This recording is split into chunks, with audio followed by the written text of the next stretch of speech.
날마다 주님, 날마다 연지, 걸어가는 연지. 지금까지 녹음의 김한욱, 진행 김한욱, 저 김한욱이었습니다.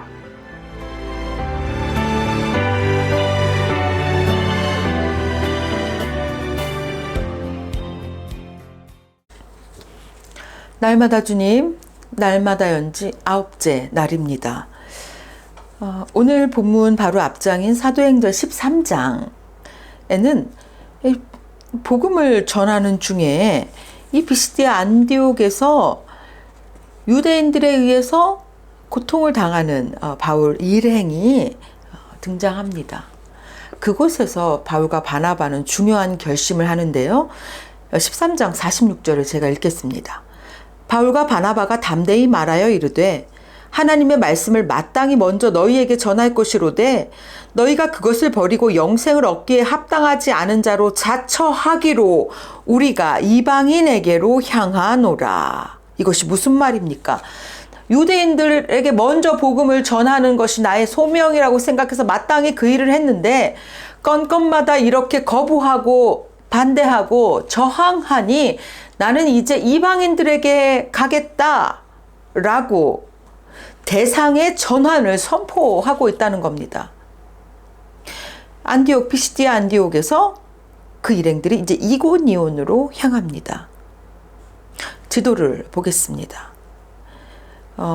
안디옥에서 이고니온으로 이렇게 향하는 걸음이죠.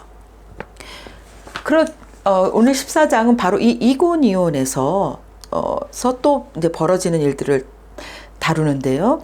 14장 1절은 이고니온에서 두 사도가 함께 유대인의 회당에 들어가 말하니 유대와 헬라의 허다한 무리가 믿더라 라고 하면서 바울이 복음을 전했을 때 또 그들이 이렇게 받아들이고 믿는 자들이 나타났다는 것을 우리에게 알게 합니다. 그러나 이어서 또 방해하는 세력들이 등장하죠. 2절입니다. 그러나 순종하지 아니하는 유대인들이 이방인들의 마음을 선동하여 형제들에게 악감을 품게 하거늘. 이런 일들이 벌어지자 이들은 그곳을 떠납니다. 지도를 보겠습니다. 이들이 떠나서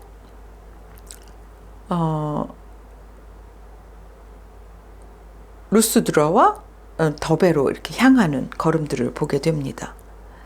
이 루스드라에서 발을 쓰지 못하는 한 사람, 나면서 걷지 못하게 되어 걸어본 적이 없는 사람을 이들이 고치는 장면이 나타납니다. 그리고 내가 이렇게 복음을 전하고 고치는 이유가 여기에 있다라고 14장 15절에 이렇게 말하죠. 여러분에게 복음을 전하는 것은 이런 헛된 일을 버리고 천지와 바다와 그 가운데 만물을 지으시고 살아계신 하나님께로 돌아오게 함이라. 이때 또다시 유대인들이 나타나죠. 19절이에요. 유대인들이 안디옥과 이고니온에서 와서 무리를 충동하니 그들이 돌로 바울을 쳐서 죽은 줄 알고 시외로 끌어내치니라. 무리를 충동한 사람들이 바울을 돌로 쳤고 바울이 거의 죽은 자처럼 돼서 사람들이 죽었는지 살았는지 알아보지 못할 정도로 거의 죽은 줄 알고 그를 끌어내버리는 이러한 상황들이 벌어졌습니다. 그러나 바울은 죽지 않았습니다. 그런데 바울이 죽지 않고 다시 일어나서 그가 무엇을 했는지가 놀랍습니다. 그는 자신에게 이렇게 대적하고 반대했던 그 사람에게 다시 그 지역들을 향해서 다시 갑니다. 바울과 바나바에게도 이런 일을 행한다면 그곳에 있는 성도들에게는 얼마나 더 힘들게 할까라는 생각에서였습니다. 그래서 그들에게 힘을 북돋아주고 격려하며 그들의 계속적으로 믿음을 거하기 위해서 갑니다. 우리가 지도를 보겠습니다. 빨간색으로 다시 돌아가는 노선이 보이십니까? 거기서 그들에게 두 가지 권면을 전하는데 그 권면이 바로 오늘의 본문입니다. 22절. 제자들의 마음을 굳게 하여 이 믿음에 머물러 있으라 권하고 또 우리가 하나님의 나라에 들어가려면 많은 환난을 겪어야 할 것이라 이렇게 얘기를 합니다. 첫 번째 권면이 무엇입니까? 이 믿음에 머물러 있으라라는 권면입니다. 지금 바울과 바나바가 직접 겪은 상황만 봐도 이들이 믿음 안에서 머물러 있는 것은 대단히 어려워 보입니다. 이들을 흔드는 요인은 이 외적인 환경에 존재했습니다. 이 외부적 요인들은 신자들이 이곳에서 무엇 좀 해보려고 하는 것에 커다란 위험 요소가 되었습니다. 뭐 좀 해보려고 하면 외적인 공격이 들어오는 이러한 상황들. 믿음에 머물러 있는 일을 어렵게 하는 상황이죠. 그러한 상황에서 바울과 바나바가 이곳에 찾아와서 얘기합니다. 그래도 이 믿음에 머물러 있어라. 이 머물러 있지 않다라는 것은 그 상황을 떠난다는 말입니다. 믿음에서 떠난다는 것은요, 주 예수 그리스도와 상관없는 자로 산다는 겁니다. 지금 예수 그리스도와 상관없는 자들이 하는 일이 무엇입니까? 자신의 이익을 위해서 거침없이 이곳의 신자들을 핍박하고 어렵게 하는 것. 그러한 사람들과 동일한 삶 아닙니까?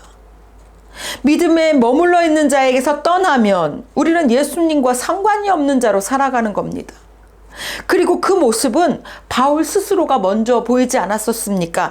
자신은 충분하다. 내가 이렇게 하는 게 바르게 사는 것이라고 살면서 교회를 어렵게 하고 믿는 자들을 어렵게 했던 것이 바울의 모습 속에서 우리가 본 바가 있습니다. 예수와 상관없이 살아가는 자들의 모습이죠.